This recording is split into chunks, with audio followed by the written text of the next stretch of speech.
iyo uri kuganira n'umuntu akakurikodinga, ibyo bintu ntabwo bigize icyaha? Noneho ibyo ari kuri kodinze akabishyira no ku gasozi, nta cyaha bigize? Reka mbabaze, genda jya ngo muzambwira ako kantu.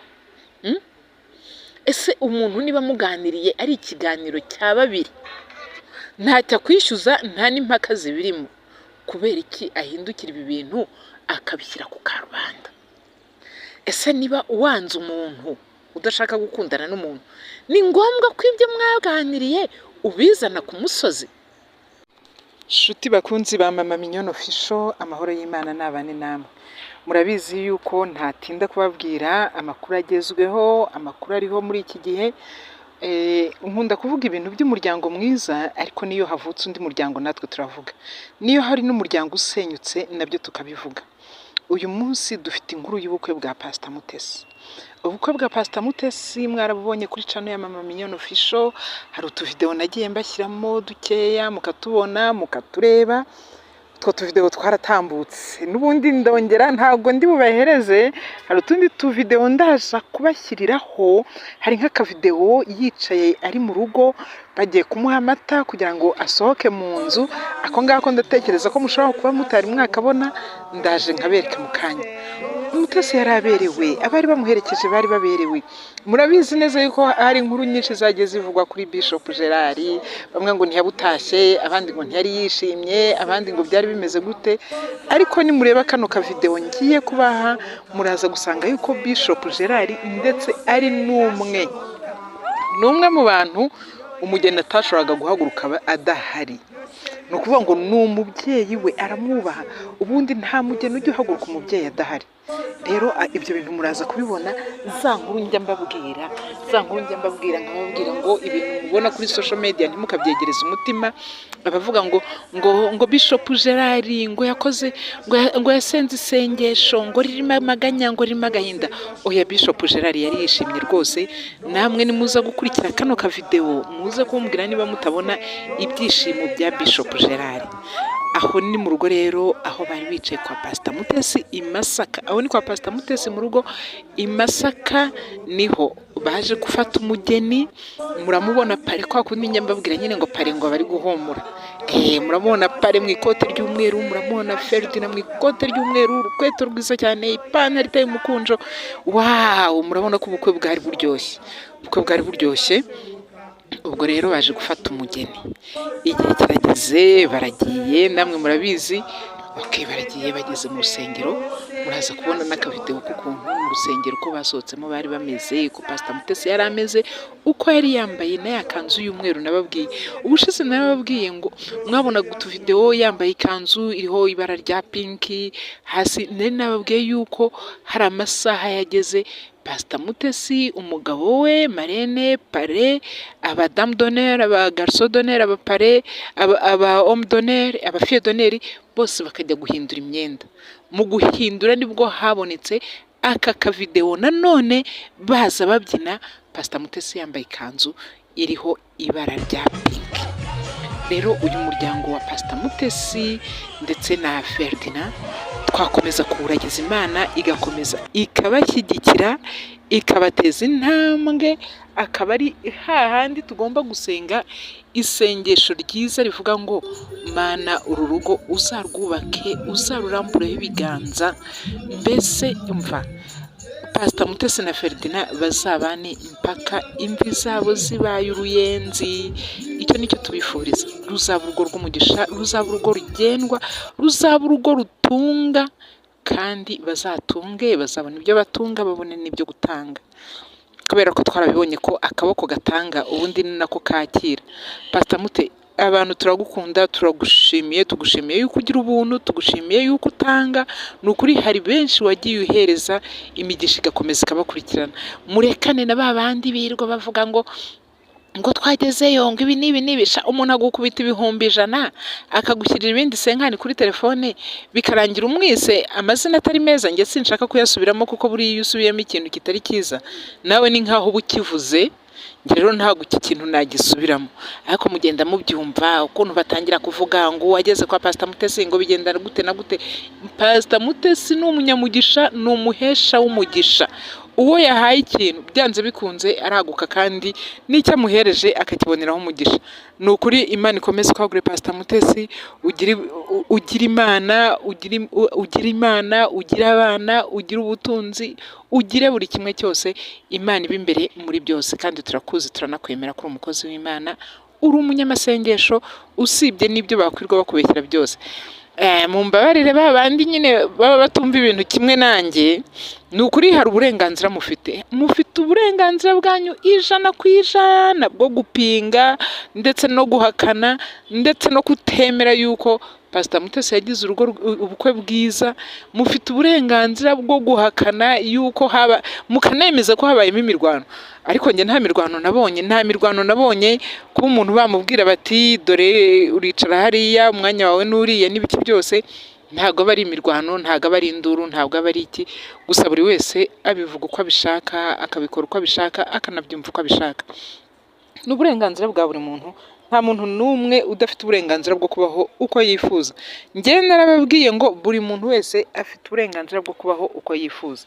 Ariko inshuti za Mama Mignonne Official, ntabwo ntatambuka ntavuze kuri aka kantu. Ntabwo njya nkunda kuvuga ku bantu, nta nubwo ndi umusesenguzi, ahubwo njyewe ndi umujyanama. Inshuti zanjye, mu Kinyarwanda baravuga ngo aho umugabo aguye utereraho utwatsi, kandi aho umugore atambutse ufata igitenge ugafubika. Inshuti zanjye, niba hari umuntu wahuye n'ikibazo, niba hari umuntu wahuye n'igikomere, tujye tumufasha gutambuka muri icyo kibazo ndetse no muri icyo gikomere neza. Reka mbabwize ukuri, ntabwo ari byiza yuko tuzafata umuntu ngo tumwandagaze. Ntabwo ari byiza yuko ijambo navuze rigomba kujya hariya rikanasesengurwa rigasobanurwa n'icyo nashakaga kuvuga n'iki byose. Ikindi gikurikiyeho, buriya kera bajyaga bavuga ngo umugore ni umunyebanga, umugore akaba umutima w'urugo. Iyo bavuze ngo uri mutima w'urugo, ni uko uba ugomba kugira umutima mwiza.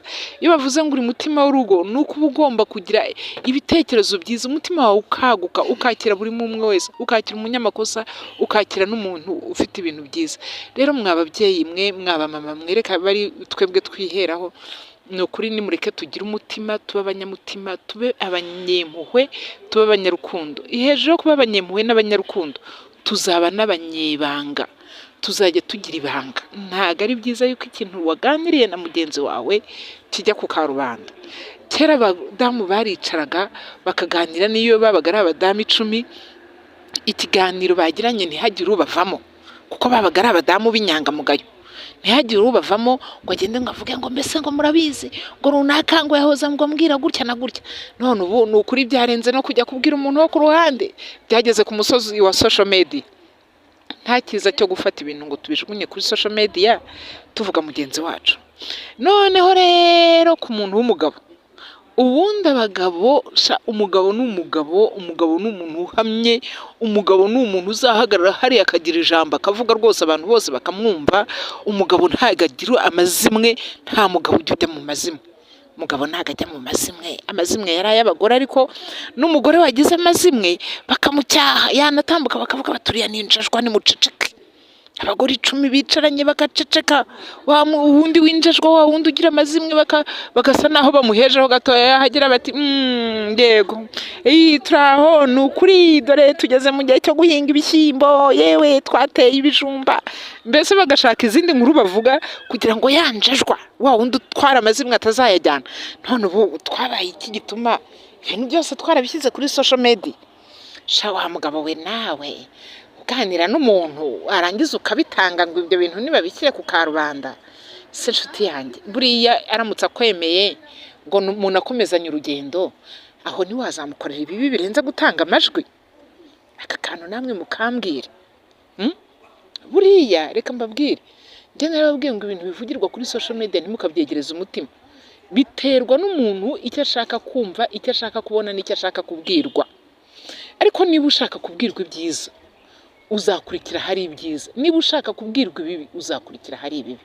Ariko bantu dukundana, bantu dufitanye gahunda, bantu mufite ubumuntu, nimureke kumva ibibi, nimureke gukomeretsa umutima w'umuntu usanzwe ukomeretse. Umutima urakomereka nshuti yanjye, ukananirwa kuva mu nzu, ukananirwa kuva mu buriri, ukananirwa. Umutima ukomeretse noneho iyo wongeye gukomeretswa ikibaho ni iki? Ikintu kibaho nta kindi ni uko uyu muntu ashobora kunanirwa gusohoka mu nzu, akananirwa kujya gushaka ibirayi, akananirwa kujya gushaka umugati, niyo mvugo dukoresha, akananirwa kujya guca inshuro. Iyo umuntu wamuvuze amagambo mabi ntabwo asohoka mu nzu. Iyo umuntu wamuvuze amagambo mabi akabimenya ntabwo abasha kujya guhaha. Iyo umuntu wamuvuze bibi, iyo umuntu wamujajwiye ntabwo ashobora kugira ikintu na kimwe nta mbaraga agira. Ubwonko buhita bunanirwa, ubwonko bwananirwa, umutima ukananirwa. Muratuma abantu barwara pressure, no kuri kw'Imana muratuma abantu barwara pressure. We nimubabarira abantu bere kurwara pressure. Uzi ko umuntu arwara pressure ikava kuri pressure ikagera kuri stroke? Sibo muragira ngo tuzabigenze gute? N'abantu mwe ko kera umubyeyi yari umubyeyi, umuntu akamwubaha akavuga atarabyaye, ahekeye igihugu, ahekeye u Rwanda, ahekeye umuryango. Byari byiza ko umubyeyi tumufata tukamushyira ku gasozi, tukamushyira ku karubanda. Dore umubyeyi wa kera, umubyeyi mwiza. Reka ntidushake nikwere kuvuga ngo umubyeyi wa kera, n'umubyeyi w'ubu ufite umuco. Ntago yafata umwana w'umukobwa ngo ajye kumukubitira ku muhanda, ntago yafata umwana w'umukobwa ngo ajye kumuhanira ku muhanda. Ubu rero ikintu cyateye, ikintu kiriho, ikintu cyadutse ni ugufata umubyeyi noneho ukavuga ngo ugiye kumuhanira ku muhanda, ukavuga ngo umuntu w'umubyeyi ugiye kumuhanira ku karubanda. Ibyo bintu mana we ni mu bicikaho n'ukuri. Umubyeyi uhekeye igihugu, umubyeyi uhekeye u Rwanda, ejo ko yazaba umukazana wawe umwana ahetse, ejo ko yazaba umukwe wawe umwana ahetse, kubera iki umubyeyi umufata ukajya kumushyira ku musozi, ukajya kumushyira ku karubanda, ukavuga ibibi bye, ukavuga amabi ye. Wamwegereye inshuti yanjye niba umukunze ukajya kumubwirira aho ari. Nibyo nahoze mvuga ngo gushaka views biravuna, ariko nanone aba bantu tugendana nabo, aba bantu dukundana nabo, nitugira ibyo tubabwira tugire n'ibyo tubakinga. Uretse ko icyo nabonye cyo wamana we, reka mbabwire, iyo umuntu ashaka kukwanika ntiyabura aho guhera. Ariko njyewe n'iyi saha hari ibintu nkibaza, nakibaza. Iyo uri kuganira n'umuntu akakurikodinga, ibyo bintu ntabwo bigize icyaha? Noneho ibyo ari kuri kodinze akabishyira no ku gasozi, nta cyaha bigize?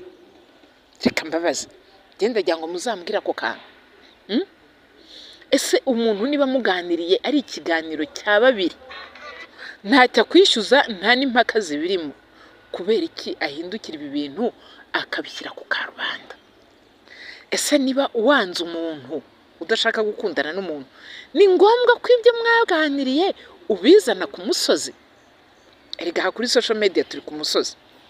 Ni ngombwa ko isi yose bimenya, abamuzi n'abatamuzi, abahuye nawe n'abatarahuye nawe. Reka nongere mbabaza kandi kantu mwamfuramo, ni ukuri kw'Imana nzi yuko munkurikira, nimumbwire. Ni ngombwa niba nkurangiye umuntu, hari itegeko rihari ry'uko nkurangiye ugomba kumukunda ku ngufu cyangwa ntumukunde? Kuko gukunda umuntu, urukundo reka mbabwire, urukundo ni amarangamutima y'umuntu. Urukundo ni umutima wawe ubushoye. Urukundo n'umutima wawe ubushoye. Rero ntuzakunde umuntu kubw'impamvu runaka, uzamukunde kubera ko ugomba kumukunda. Ariko shamana, hari utuntu twinshi tuba dutambuka. Mama Mignone navuze ko ntazajya mvuga ku bantu, ariko hari ibyo ndeba bikambabaza.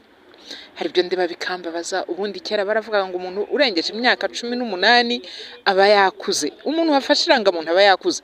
Ntaba akwiye kujya mu bujajwa, ntaba akwiye kujya mu gusebanya, ntaba akwiye kujya mu matiku. Ubu namwe muraje mumbwire ngo Mama Mignone uri mu itiku. Oya, sindi mu itiku, ahubwo ndimo mbahanura. Nubwo bamwe munduta, hari byinshi mundusha. Nshobora kukurusha imyaka ariko ukagira ibindi byinshi undusha. Nshobora kukurusha imyaka ariko ukandusha abantu. Ushobora kugira imyaka, nshobora kukurusha imyaka ariko hakagira byinshi undusha.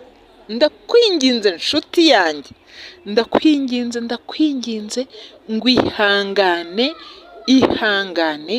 ihangane ukora ibishoboka byose, wumve ko urukundo ni umutima wawe ushoye, muri uru rukundo iyo ukomerekeyemo umutima wawe urakomereka, kandi nta muti ujya uvura igikomere cy'umutima.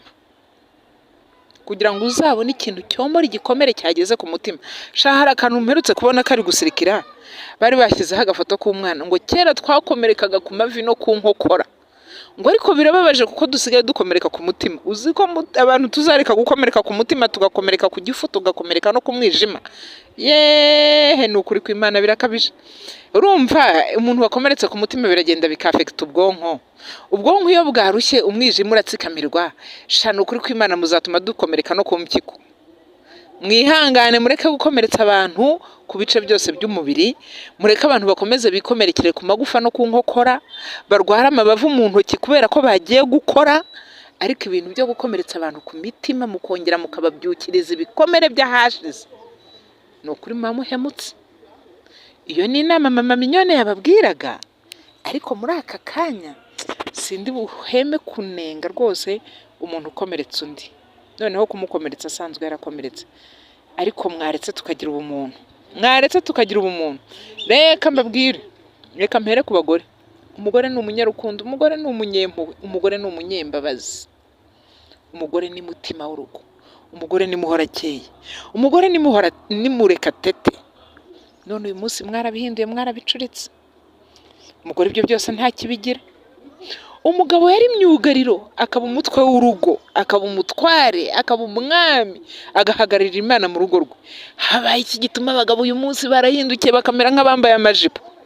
Njyewe iki kibazo reka njye nkibabaza, habaye iki gituma uyu munsi abagabo barakuye ubutware bwabo n'icyubahiro bakaba barabyiyambuye, bakambika igice cyo ikihe gice se? Ariko ururimi rwabo ntibarurinde kugira ngo bwa butware bwabo buzakomeze bube ubutware. Ni ukuri umugabo buriya wagiye mu magambo nta cyubahiro yahabwa. Rero nshuti bakunze ba Mama Mignone Official, iki kiganiro ngikoze mbabayemo, ndagira ngo buri muntu wese unkurikira yihangane, uyu mubabaro tuwusangire. Nituwusangira hari byinshi tuzakumira ubujajwa, dukumire n'ubugambanyi, tuzakumira imitima mibi no kugira urwango mu mutima. Kandi twinjiye no mu kwezi kwa kane, inzangano nimuzishyire ku ruhande. Murakoze, Imana y'amahoro nibaho umugisha kandi ikomeze ibane namwe ibihe byose. Nimero zanjye ni 0788 226